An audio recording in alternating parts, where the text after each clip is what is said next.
అప్పుల బాధలు వెంటాడుతున్నాయా? అయితే 6 జేవిఆర్ వారి జాతిరత్నాలు ధరించండి. ఒకవైపు దేశమంతా రాఖీ పండుగ జరుపుకుంటుంది. ఇంకోవైపు ఒక ఆడపిల్లకి జరిగిన అన్యాయం మీద దేశమంతా నిరసన గళం వినిపిస్తుంది. హాస్పిటల్‌కి బంద్ చేసి మరీ జూనియర్ డాక్టర్లు ఆందోళన చేస్తున్నారు. కోల్‌కత్తాలో ఒక జూనియర్ డాక్టర్ మీద, ట్రైనీ డాక్టర్ మీద జరిగినటువంటి దారుణ కాండ ఏదైతే ఉందో, ఆ అమ్మాయిని ఘాతుకం చేసి చంపేసిన పద్ధతి ఏదైతే ఉందో, దాని మీద పెద్ద ఎత్తున నిరసన వ్యక్తం అవుతూ ఉన్నాయి. వర్క్ ప్లేస్‌లో మహిళకి రక్షణ కావాలి అనే దాని చుట్టూ ఆందోళన నడుస్తూ ఉంది. అయితే ఆ ఇష్యూని ఎందుకో దాస్తున్నారు.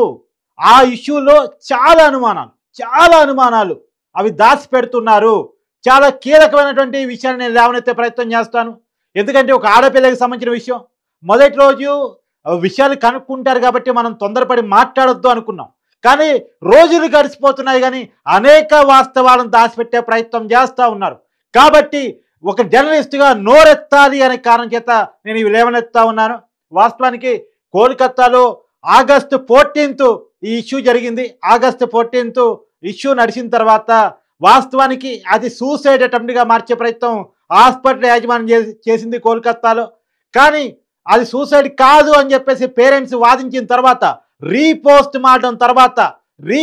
మార్టం చేసినటువంటి డాక్టర్ ఎవరైతే ఉన్నారో అతను మీడియా ముందుకు వచ్చి మాట్లాడిన తర్వాత ఇది గ్యాంగ్ రేప్ అని చెప్పిన తర్వాత కానీ బయట సమాజానికి విషయం రాలేదు. కానీ ఇక్కడ చాలా కీలకమైన అంశం, మనకు అందుతున్న సమాచారం మేరకు పోస్ట్ మార్టంలో 14 చోట్ల గాయాల అమ్మాయి బాడీ మీద ఉన్నాయి. అది ప్రైవేట్ పార్ట్స్ మీద అయితేమి, శరీరంలో ఇతర భాగాల మీద అయితేమి 14 గాయాలు ఉన్నాయని తెలుస్తుంది. ఊపిరితిత్తుల్లో రక్తస్రావం అయింది. అది గడ్డగట్టి బాడీలో అది గడ్డగట్టింది అని కూడా తెలుస్తూ ఉంది. తర్వాత అత్యంత కిరాతకంగా అమ్మాయిని ఘాతకానికి పాల్పడ్డారని తెలుస్తుంది. ఇది ఒక వ్యక్తి చేసింది కాదు. ఎందుకంటే ఆ అమ్మాయి బాడీలో 150 సెమెన్ దొరికింది. సో ఒక్క మనిషి దగ్గర కేవలం 15 సెమెన్ మాత్రమే ప్రొడ్యూస్ అవుతుంది. అంటే ఒక 10 మంది వరకు ఈ అమ్మాయిని అత్యాచారం చేసి ఉంటారు అనేటువంటి ఒక అనుమానం కూడా కలుగుతూ ఉంది. అయితే ఇక్కడ అనేక కీలక అంశాలు మాట్లాడుకోవాలి. ఈ ఇష్యూని ఇన్ని రోజులు ఎందుకు దాల్చలేకపోయారు? ఒక సంజయ్ రాయిన్ తప్ప ఈ రోజు వరకు ఈ ఘాతకానికి పాల్పడింది మరొకరు ఉన్నారు అని చెప్పలేకపోతున్నారు. ఎందుకని? ఒక సంజయ్ రాయిని మాత్రమే అరెస్ట్ చేశారు. ఎందుకని? నేను ఎందుకు ఈ అనుమానాలు లేవనెత్తున్నానంటే ఒక సంజయ్ రాయ్ ఒకటే చేయలేదు అంటానికి ఇది నిదర్శనం. ఇది మాత్రమే కాదు, ఇది కూడా నిదర్శనం. ఒక్కడే చేయలేదు, ఇది ఒక టీమ్గా చేశారనేది. ఇది జరిగింది ఒక మారుమూల ప్రాంతంలోనో, ఎక్కడో ట్రైబల్ ఏరియాలో, ఒక అడవుల్లో, గుట్టల్లో, ఇంకెక్కడోనో సిటీకి దూరంగానో జరిగిందంట అది అనుకోవచ్చు. కానీ కాలేజీలో జరిగింది, కాలేజీలో సెమినార్ హాల్లో జరిగింది, కోల్‌కత్తా నగరంలో జరిగింది. కోల్‌కత్తా నగరంలో ఒక మెడికల్ కాలేజీలో సెమినార్ హాల్లో జరిగింది. సీసీ కెమెరా ఫుటేజ్ ఏమైంది? ఫస్ట్ నా క్వశ్చన్, సీసీ కెమెరా ఫుటేజ్ ఏమైంది? సీసీ కెమెరా ఫుటేజ్లో ఆ సెమినార్ హాల్లో ఎవరెవరు వెళ్ళారు, అమ్మాయి మీద ఎవరెవరు ఘాతకానికి పాల్పడ్డారు తెలిసిపోతుంది కదా. ఆ సీసీ కెమెరా ఫుటేజ్ ఏమైంది?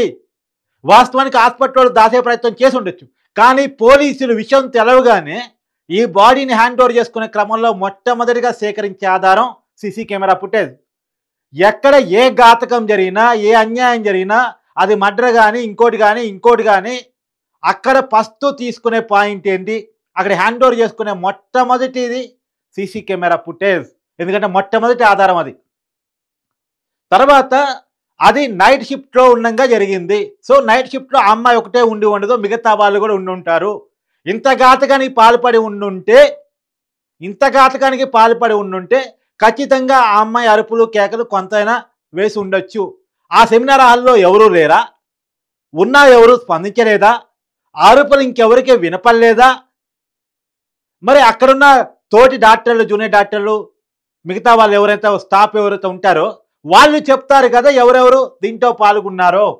ఇది మొదటి క్వశ్చన్. అయితే రెండో క్వశ్చన్, ఎవరెవరు అక్కడ సాక్షులు, అక్కడ ప్రత్యక్షంగా డ్యూటీలో ఉన్నటువంటి వాళ్ళు ఇక్కడ ఎవరెవరు పాల్గొని ఉంటారో చెప్పే అవకాశం ఉంటుంది కదా. రెండో, సెమినార్ హాల్లో ఆ అమ్మాయి తప్ప ఇంకెవరూ లేరా అనేది పాయింట్ అవుట్ చేయాల్సిన పని ఉందా లేదా, మరి చేశారా లేదా. మూడోది, మూడోది అక్కడ ఆ కాలేజీ ప్రిన్సిపాల్ని వేరే కాలేజీ సందీప్ని వేరే కాలేజీకి ట్రాన్స్ఫర్ చేశారు. తర్వాత అతను ఇవాళ సిబిఐ అదుపులో తీసుకుంది, ఆయన విచారిస్తుంది, సంతోషం, విచారించాల్సిందే. అతని పాత్ర కూడా ఉన్న అనుమానాలు వస్తుంది. అతను కూడా ఘాతకానికి పాల్పడ్డాడు అనుమానాలు వస్తున్నాయి. అతను సూసైడ్గా మార్చే ప్రయత్నం ఎందుకని చేశారని అనుమానాలు వస్తున్నాయి. ఇక్కడే చాలా కీలకమైన అనుమానాన్ని నేను ఏమనెత్తున్నాను, ఆ ప్రిన్సిపాల్ని మొదటి రోజే ఎందుకు అదుపులో తీసుకోలేదు అనేది బేసిక్ పాయింట్ అయితే, ఈ రోజు వరకు అతను విచారించడం ద్వారా కనుక్కున్న నిజాలు ఏంటి అనేది కూడా ఫైండ్ అవుట్ చేయాల్సిన విషయం అయితే ఉంది. ఇంకొకటి ఏంటంటే, ఈ అమ్మాయి మీద అత్యాచారం చేసిన వాళ్ళు మనిషి రూపంలో ఉన్నటువంటి వాళ్ళు కాదు, పశువు రూపంలో ఉన్నటువంటి వాళ్ళు. మేబీ వాళ్ళు డ్రగ్స్ తీసుకొని ఉండొచ్చు, గంజా తీసుకొని ఉండొచ్చు, లేదు ఇంకే వేరే మత్తు పదార్థాలు తీసుకొని ఉండొచ్చు. ఎందుకంటే మా ఊరికి ఉన్న మనుషులు ఇంత దారుణంగా అయితే చెయ్యరు, ఇంత దారుణంగా చెయ్యరు. అంతవరకు కొంత మనకు వస్తున్న అనుమానం ప్రకారం ఇంత దారుణంగా చేశారంటే ఖచ్చితంగా వాళ్ళు మత్తు మందులో ఉన్నారు.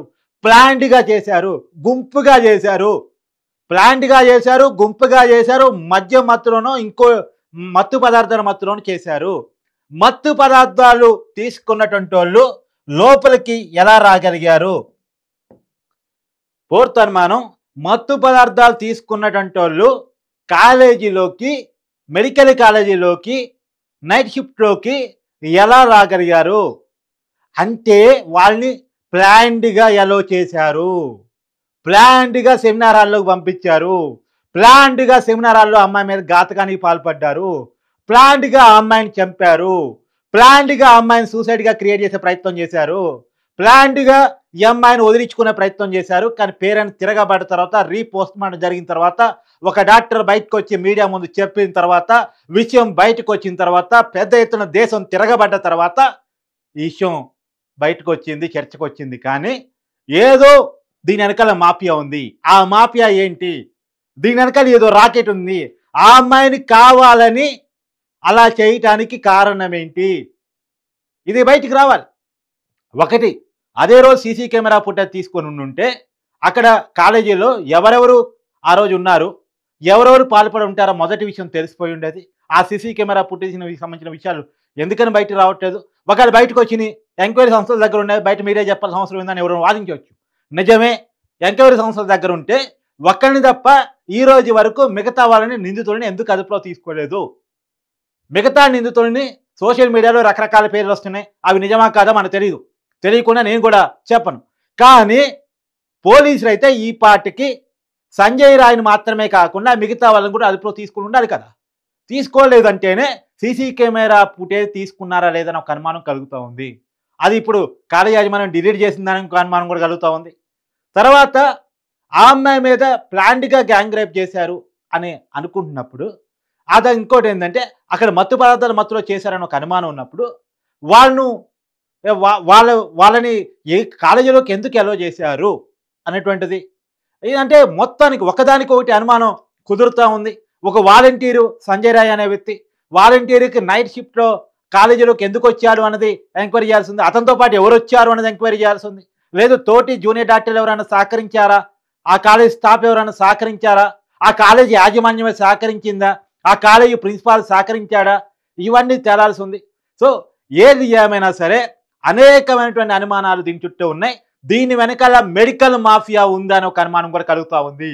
ఎందుకంటే మెడికల్ మాఫియాకి సంబంధించిన అనేకమైన రహస్యాలు, ఆ కాలేజీకి సంబంధించిన, మెడికల్ కాలేజీకి సంబంధించిన అనేకమైనటువంటి రహస్యాలు ఆ అమ్మాయికి తెలుసు కాబట్టి ఆ అమ్మాయిని లేకుండా, ఈ భూమి మీద లేకుండా చేయాలనే కారణం చేత ఏమైనా చేశారా అనేటువంటిది కూడా తేలాల్సి ఉంది.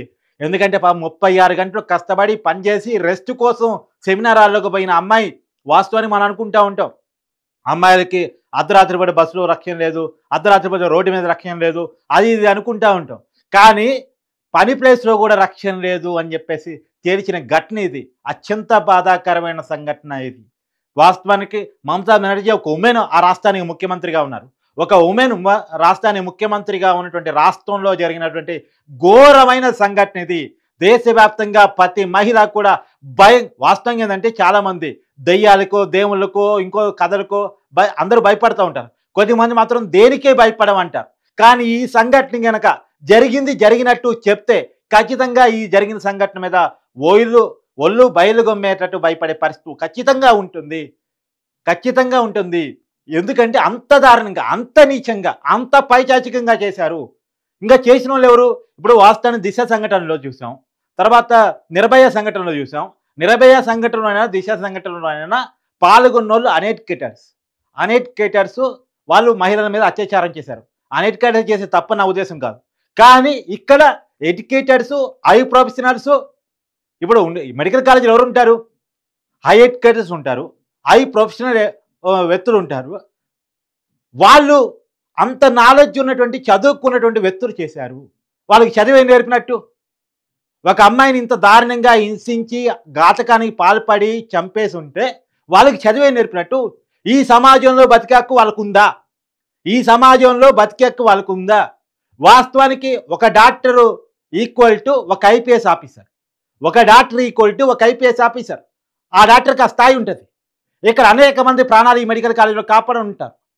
అనేక మంది బిడ్డలు ఈ అంటే ప్రెగ్నెన్సీ ఉమెన్స్ ద్వారా ఇక్కడ జన్మించి ఉంటారు. అనేక మంది మహిళలకి ఇక్కడ జన్మస్థానం అయి ఉంటుంది ఈ మెడికల్ కాలేజ్. అనేక మంది మహిళలకు ప్రాణం పోసి ఉంటుంది ఈ మెడికల్ కాలేజ్. మహిళలకే కాదు, పురుషులకు కూడా. కానీ అనేక మందికి ప్రాణం పోసి ఉన్న ఇక్కడ, అనేక బిడ్డలకు ప్రాణాన్ని ఇచ్చినటువంటి ఇక్కడ ఒక మహిళని ఇంత ఘాతకంగా సెమినార్ హాల్లో చేశారు అంటే దీని మీద వాస్తవానికి సిబిఐ ఎంక్వైరీ వేశారు, ఒప్పుకుందాం, జరుగుతుంది ఎంక్వైరీ, ఒప్పుకుందాం. కానీ ఎందుకో ఒక అనుమానం. ఎందుకంటే కొన్ని కీలకమైన విషయాలు మీకు చెప్పే ప్రయత్నం చేస్తా. మన గుంటూరు జిల్లాలో ఐఏఎస్ మేరా హత్య కేసు మీ అందరికీ తెలుసు. ఐఏఎస్ మేరా హత్య కేసు మీ అందరికీ తెలుసు. ఐఏఎస్ మేరాని ఘాతకానికి పాల్పడి చంపేశారు. చంపేసిన సత్యంబాబుని ఆ రోజు అరెస్ట్ చేశారు. సత్యంబాబు నేను కాదురా మొర్రు అంటున్నా కానీ సత్యంబాబుని అరెస్ట్ చేశారు. కొన్ని సంవత్సరాలు విచారణ జరిగింది. తర్వాత నిర్దోషిగా తేలాడు. మరి అయేషా మేరాని అత్యాచారం చేసిందోడు? అత్యాచారం జరిగింది నిజమే, ఆ అమ్మాయి చనిపోయింది నిజమే, సత్యంబాబు నిర్దోషి అన్నది నిజమే. మరి దోషి ఎవరు? ఎవరినో రక్షించడం కోసం కేసును తప్పుదో పట్టించేసి ఒక అనామకుని అరెస్ట్ చేశారు. ఇక్కడ కూడా సంజయ్ రాయ్ విషయంలో అదే జరుగుతుందా? అంటే సంజయ్ రాయ్ అమాయకుడు అంటే నా ఉద్దేశం కాదు, కానీ అతను మాత్రమే ఘాతకానికి పాల్పడలేదు అనేది నా ఉద్దేశం. అతనితో పాటు ఒక టీం పాల్పడింది. ఆ టీంని ఈ రోజు వరకు పట్టుకోలేదు. ఒక్క సంజయ్ రాయ్ని ఒక్కనే దోషిగా చిత్రించే ప్రయత్నం చేస్తున్నారా అనేది నా డౌట్. ఎందుకంటే మన కళ్ళ ముందు ఉన్న ఉదాహరణలు, ఇంకా అలాంటి ఉదాహరణలు. సరే, అమ్మాయిల గురించే మాట్లాడుకుంటున్నాం కాబట్టి పాలిటిక్స్ సంబంధం అనేది కూడా చెప్పట్లేదు. కానీ వాస్తవానికి మాజీ సీఎంకి తమ్ముడు, మాజీ సీఎంకి బాబాయ్, ఆ రోజు ప్రతిపక్ష నాయకుడికి బాబాయ్ వైఎస్ వివేకానందరెడ్డికి మన తెలుగు రాష్ట్రాల్లో ఫేమస్ కేసు. చంపింది నిజం, సూసైడ్గా క్రియేట్ చేయాలనుకున్నది నిజం, చంపింది నిజం, గుండె నొప్పిగా క్రియేట్ చేయాలనుకున్నది నిజం. కానీ చంపింది ఎవరో ఈ రోజు వరకు ఫైండ్ అవుట్ చేయలేదు. చంపింది ఎవరు, చంపించింది ఎవరు, ఇంకా ఎంక్వైరీ జరుగుతూ ఉంది. సో కాబట్టి అనేక అనుమానాలు. ఈ అమ్మాయి విషయంలో నిజాలు బయటకు తీస్తారా? ఈ అమ్మాయి విషయంలో నిజాలు బయటకు తీసి నిందితుడిని కనుక గట్టిగా శిక్షిస్తే, అది కూడా టైం బాండ్తో శిక్షిస్తే ఇంకోటి భయం కలుగుతుంది. మన దేశంలో భయం లేకపోవడానికి బేసిక్ కారణం ఏంటంటే ఎవడు పట్టుకుంటారులే, మన దగ్గర డబ్బు ఉంటే, ఇన్ఫ్లుయెన్స్ ఉంటే, మన వెనక పలుకుబడి ఉంటే అంతా సెటిల్ అయిపోద్ది, ఏమీ కాదు, ఏం చేసినా చెల్లుబాటు అవుద్ది అనుకునే ఒక ధీమా ఉంది చూసారా? ఆ ధీమా తప్పుడు చేపిస్తుంది. ఆ ధీమా లేకుండా చేయగలిగితే తప్పును ఆపగలం. ఆ ధీమా లేకుండా, అదే ఒక సామాన్యుడు ఒక అత్యాచారంలో పాల్గొంటే వాళ్ళని ఎన్కౌంటర్ చేసినా తప్పలేదు. కానీ ఒక అసామాన్యుడు, పలుకుబడి ఉన్నోడు, డబ్బున్నోడు చేస్తే మాత్రం వాడిని పట్టుకోవడానికి కూడా చాలా ఇబ్బంది, పట్టుకొని జైల్లో వేయటానికి కూడా చాలా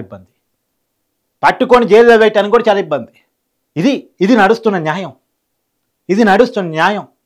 అందుకనే రక్షాబంధన్ రోజున నేను డిమాండ్ చేస్తూ ఉన్నాను, ఒక జూనియర్ డాక్టర్కి రేపటి రోజున అనేక మంది ప్రాణాలు కాపాడాల్సిన, ఇప్పటికీ అనేక మంది ప్రాణాలు కాపాడటంలో కీలక పాత్ర వహించిన ఒక ఆడబిడ్డగా జరిగిన అన్యాయం మీద ఈ దేశం స్పందించాలి, న్యాయం జరగాలి.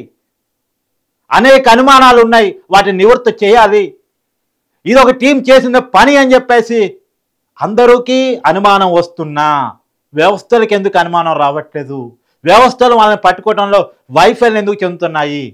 వారం రోజులు గడుస్తున్నా సరే ఒక సంజయ్ రాయ్ని తప్ప, ఈ మధ్య ప్రిన్సిపాల్ని ఒక అదుపులో తీసుకున్నారు, అది తప్ప ఎందుకు అత్యాచారం చేసిన ప్రతి ఓన్ని అదుపులో తీసుకోలేదు? దీనికి ఖచ్చితమైన సమాధానాలు రావాల్సినటువంటి అవసరం అయితే ఉంది.